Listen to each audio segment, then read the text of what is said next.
ಯೆಹೋವನು ನೆಟ್ಟ ಮರಗಳಾದ ಲೆಬನೋನಿನ ದೇವದಾರ ವೃಕ್ಷಗಳಿಗೆ ಬೇಕಾದಷ್ಟು ಜಲವಿರುತ್ತದೆ.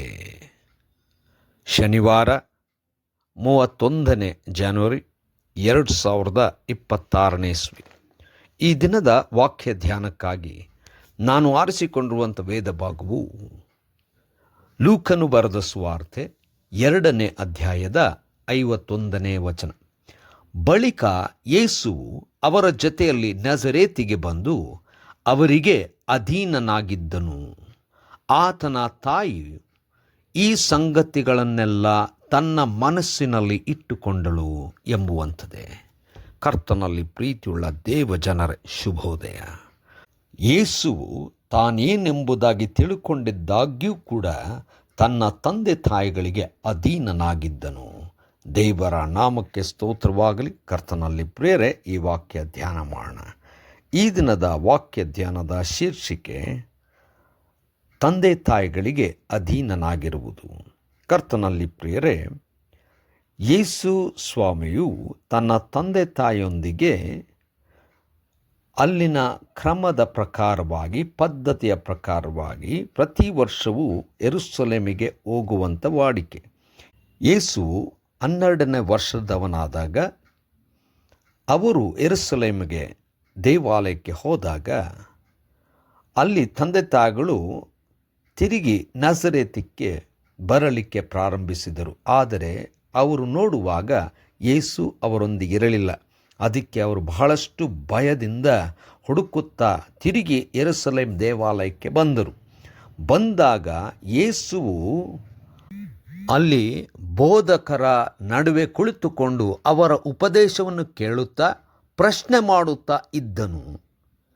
ಇದನ್ನು ನೋಡಿ ಅವರು ಆಶ್ಚರ್ಯಪಟ್ಟರು. ಆಗ ಯೇಸುವನ್ನು ಅವರು ಕೇಳಿದಾಗ, ನಾನು ನನ್ನ ತಂದೆಯ ಮನೆಯಲ್ಲಿ ಇದ್ದೇನೆ ಎಂಬುದಾಗಿ ಉತ್ತರ ಕೊಟ್ಟನು. ಇದನ್ನು ಕೇಳಿದಂಥ ತಂದೆ ತಾಯಿಗಳು ಆಶ್ಚರ್ಯಪಟ್ಟರು. ಅವರಿಗೆ ಅದು ಅರ್ಥವಾಗಲಿಲ್ಲ.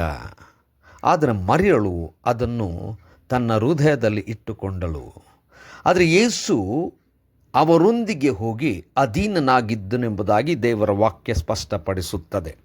ಕರ್ತನಲ್ಲಿ ಪ್ರಿಯರೇ, ಯೇಸು ಎಂಥವನಾಗಿದ್ದನು ಎಂಬುದಾಗಿ ತನಗೆ ಆಗ ತಿಳಿವಳಿಕೆ ಇತ್ತು.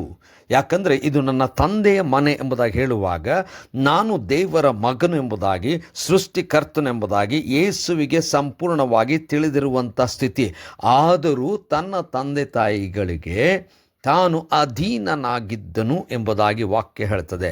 ಕರ್ತನಲ್ಲಿ ಪ್ರಿಯರೇ, ಈ ಹೊತ್ತಿನ ಅನೇಕ ಮಕ್ಕಳು ತಮ್ಮ ತಂದೆ ತಾಯಿಗಳಿಗೆ ತಮಗಿರುವಂಥ ವಿದ್ಯೆ ಇಲ್ಲ ಅಥವಾ ತಿಳುವಳಿಕೆ ಇಲ್ಲ, ಅವರಿಗೆ ಇಷ್ಟೆಲ್ಲ ಅನುಭವಗಳಿಲ್ಲ, ಇಷ್ಟೆಲ್ಲ ಅವರುಗಳು ನೋಡಿಲ್ಲ, ಕಂಡಿಲ್ಲ ಎಂಬುದಾಗಿ ಹೀಯಾಳಿಸುವಂಥದ್ದು, ತಂದೆ ತಾಯಿಗಳಿಗಿಂತ ಬಹಳ ಹೆಚ್ಚಿನವರೆಂಬುದಾಗಿ ನೆನೆಸಿಕೊಳ್ಳುವಂಥದ್ದು ಈ ದಿನಮಾನಗಳಲ್ಲಿ ನೋಡುತ್ತೇವೆ. ಆದರೆ ಯೇಸು ಇಷ್ಟೆಲ್ಲ ತಾನು ಇದ್ದಾಗ್ಯೂ, ತನಗೆ ತಿಳುವಳಿಕೆ ಇದ್ದಾಗ್ಯೂ ತಾನು ತನ್ನ ತಂದೆ ತಾಯಿಗಳಿಗೆ ಅಧೀನನಾಗಿದ್ದನು ಎಂಬುದಾಗಿ ನೋಡುತ್ತೇವೆ. ನಾವುಗಳು ಕೂಡ ಇಷ್ಟೆಲ್ಲ ಬೆಳೆದರೂ ನಮ್ಮ ತಂದೆ ತಾಯಿಗಳಿಗೆ ಅಧೀನನಾಗಿ ಅವರನ್ನು ಗೌರವಿಸುವಂಥದ್ದು ನಮ್ಮ ಕರ್ತವ್ಯವಾಗಿರಬೇಕು.